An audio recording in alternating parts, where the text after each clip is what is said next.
Hai, nama saya Muhammad Irfan, mahasiswa S3 Bagasasi dari kelas Administrasi Bisnis.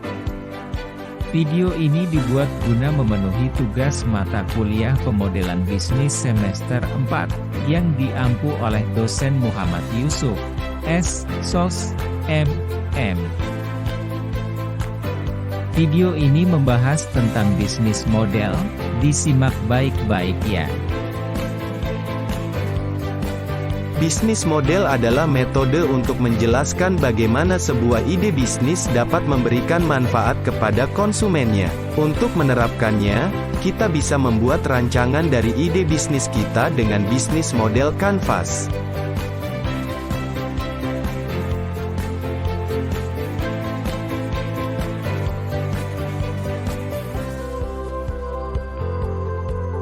Bisnis model kanvas adalah cara untuk menggambarkan model bisnis secara menyeluruh dalam bentuk visual di satu halaman. Dengan bisnis model kanvas, kita bisa memberikan rancangan berpikir tentang bisnis kita, memperoleh pemahaman bersama, memperoleh pemahaman yang sama, dan membantu tim kita lebih fokus. Cara merancang bisnis model kanvas adalah dengan menjabarkan 9 elemen penting dari ide bisnis yang akan kita buat. Pertama, kita tentukan target pasar, siapa target dari produk yang kita jual. Misalnya, kita mau buat bisnis akrilik untuk orang yang ingin merealisasikan desainnya dengan akrilik yang berkualitas. Nah, dari situ, kita jadi punya bayangan terhadap solusi yang tepat dari masalah yang mereka alami. Di elemen ini, kita susun hal-hal yang bisa menjawab permasalahan target, sebagai solusi melalui produk yang kita punya. Setelah itu, kita harus bisa menentukan media apa yang tepat, untuk mengkomunikasikan dan mendistribusikan bisnis yang kita punya di elemen ini. Contohnya, dari karakter target konsumen dan solusi tadi.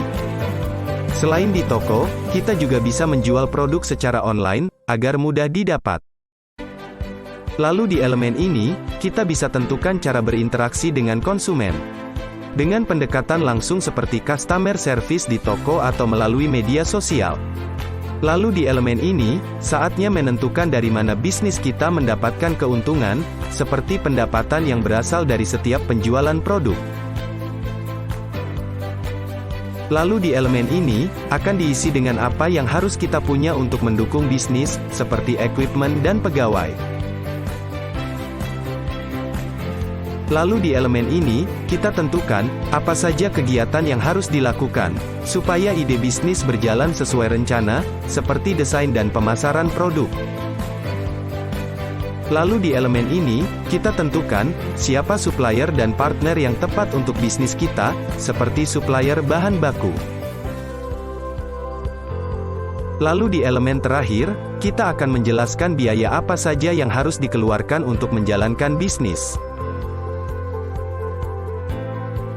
Setelah menentukan ke-9 elemen tersebut, kita bisa memvisualkannya menjadi satu halaman.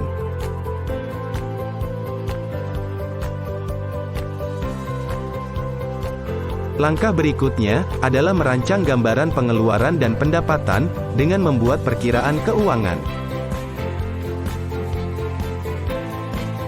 Di sini ada yang namanya revenue stream yang merupakan pendapatan dari hasil penjualan. Yang bisa kita cari tahu dengan menentukan harga produk sesuai jumlah yang akan dijual. Kemudian cost atau pengeluaran, biaya yang dikeluarkan untuk memproduksi produk tersebut. Ada dua jenis cost dalam bisnis, yaitu fixed cost dan variable cost. Fixed cost yaitu biaya tetap yang dikeluarkan yang tidak bergantung pada biaya produksi. Sedangkan variable cost, merupakan biaya yang dikeluarkan yang dipengaruhi oleh jumlah produksi. Akhirnya kita punya gambaran, bagaimana perhitungan pengeluaran, dan pemasukan dari bisnis yang akan kita jalankan.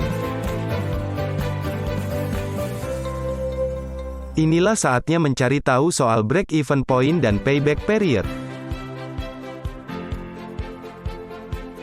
Break-even point atau balik modal, yaitu saat di mana pemasukan setara dengan pengeluaran waktu memulai bisnis. Sedangkan payback period, yaitu jangka waktu di mana kita mencapai break-even point. Dalam situasi inilah, kita bisa tahu, apakah bisnis yang dijalankan untung atau rugi. Contohnya, seperti yang ada di tabel, kita bisa melihat seluruh perkiraan pengeluaran, yang menggambarkan pada tahun keberapa bisnis kita mencapai titik balik modal. Nah, setelah kita memahami semuanya, saya harap kalian menggunakan metode ini untuk merealisasikan ide bisnisnya, agar dapat menciptakan lapangan pekerjaan dan menurunkan tingkat pengangguran di Indonesia. Sekian video pembahasannya. Saya ucapkan terima kasih.